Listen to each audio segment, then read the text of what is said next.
In the quiet heart of a small town, there lived a young man named Ethan. He was, by all accounts, a promising soul, blessed with a mind that moved swiftly and absorbed knowledge like dry earth, drinking rain. His potential was a whisper of greatness, an unwritten legend waiting for its author. Ethan carried a singular, shining ambition. He dreamt of becoming a doctor, a person dedicated to healing and service. The path was clear, the destination noble. Yet, destiny is often less about potential and more about control. Ethan harbored a profound yet common weakness. He could not command his own mind. His intellect was a swift stream, but his attention was a feather on the wind, restless, directionless.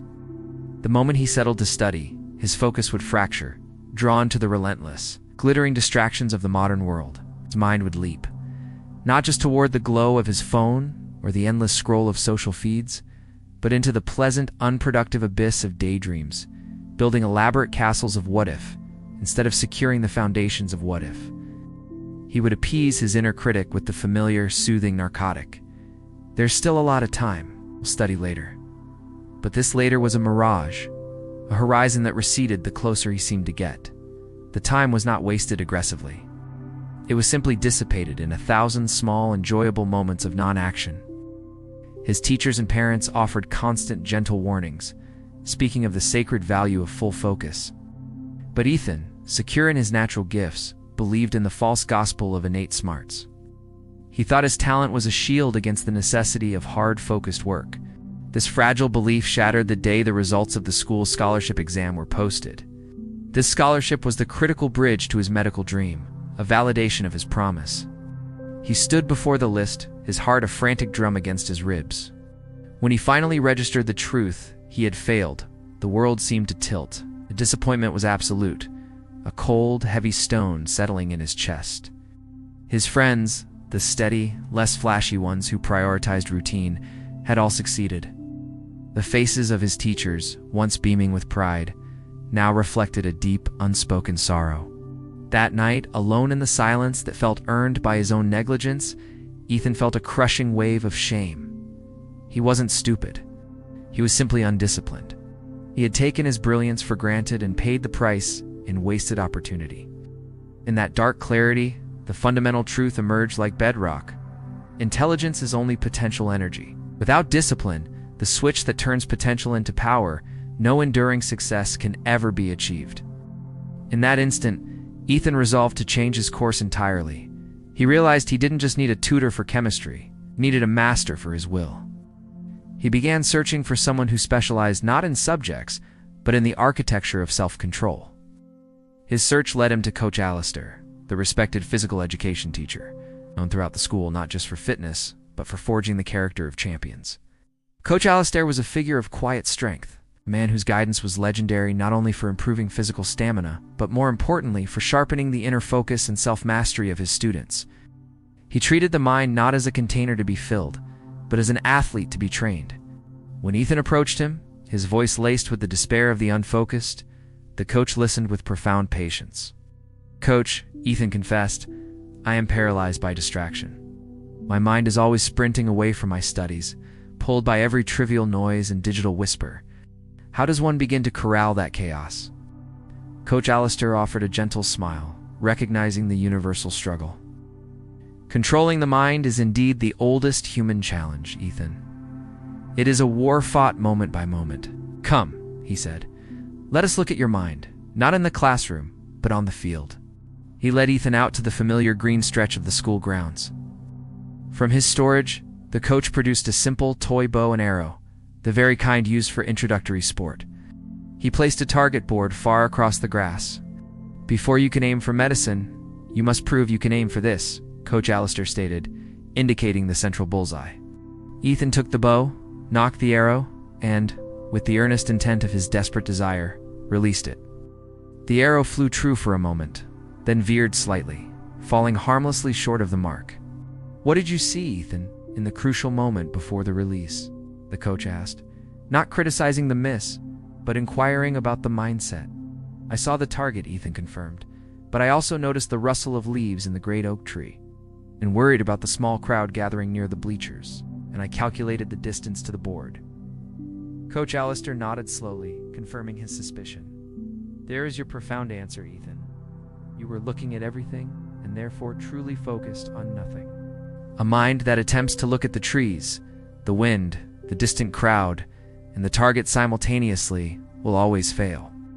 A master archer, a successful student, or a dedicated surgeon only sees the target itself. The rest of the world must dissolve. He explained that the endless scroll of the phone, the trivial chats, the tempting games, these were the trees and the crowd that stole Ethan's psychic energy. Your mind, Ethan, is currently a beautiful ship without a rudder. It drifts wherever the currents of fleeting pleasure take it. If you wish to sail to the noble harbor of your dream, you must only look at your goal, excluding all else during the time of effort. Focus is not a trick. It is an act of exclusion. Ethan felt the weight of the realization. He had treated focus as something passive, something that should naturally appear because he was smart. Now, he understood it was active, a fierce, deliberate choice. He accepted the diagnosis and asked, his voice now firm, "Coach, show me how to build the rudder. Right. Where do I start to introduce true discipline into this chaos?" To truly master the mind, Ethan, you need pillars, not planks, Coach Alistair stated, bringing the lesson from the field back to the quiet resolve in Ethan's eyes. Listen, I will give you 3 core pillars of mental training. They are simple, but they demand your absolute honesty and persistence. He raised a hand and began to count off the foundations of self-mastery. Pillar 1. Cultivate intentionality, the inner compass. The coach explained that discipline starts before the action. Before you sit down, you must spend 1 minute focusing entirely on the task ahead. Set an intention.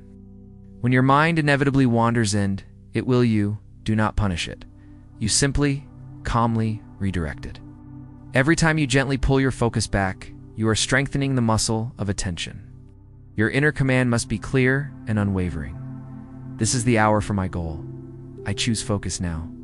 This choice repeated becomes a habit. Pillar 2. Build a sanctuary, the fortress of routine. Coach Alistair emphasized that environment and habit must serve the goal.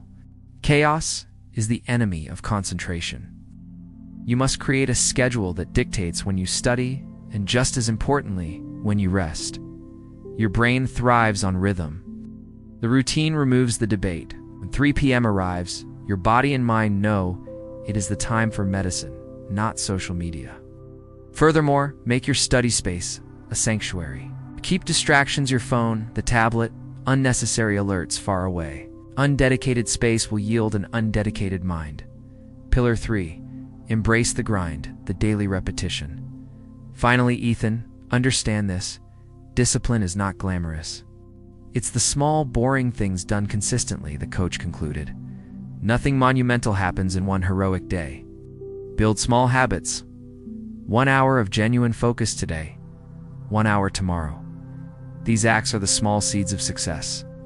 You must accept that the first few weeks will feel like running through thick mud. Your mind will resist. But every single time you choose the book over the bright screen, you win the quiet internal battle that truly matters. Consistency is the currency of the disciplined mind.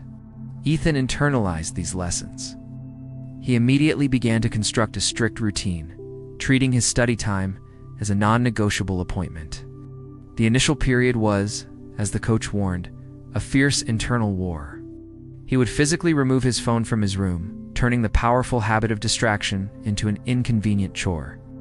Every time his restless mind began its familiar journey towards a daydream or an excuse, he would use his inner compass. My goal is to become a doctor. I choose focus now. Slowly, the noise began to quiet. The resistance didn't disappear entirely, but his ability to redirect his thoughts became faster, stronger. The mud thickened less. Weeks turned into months, and Ethan found himself capable of studying for hours, not out of brute force, but out of a calm, controlled focus.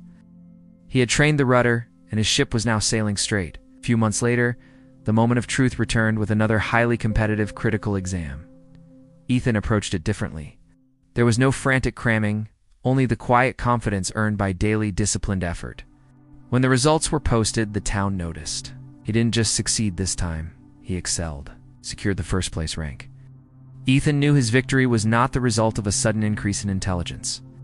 It was the inevitable yield of sustained discipline. Oh, yeah.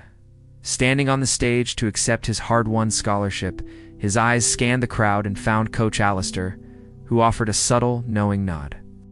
The young man remembered the coach's ultimate wisdom. The mind is like a powerful steed, Ethan. If you let it run wild, it will drag you, exhausted and lost, wherever the trail of distraction leads. But if you take the time to break it, to harness its power with firm daily training, it will carry you effortlessly, swiftly, and surely to the destination of your greatest desire. From that day forward, Ethan clung to one principle that governed his life and his pursuit of medicine. Train your mind with discipline, and success will not just follow you, it will become your shadow.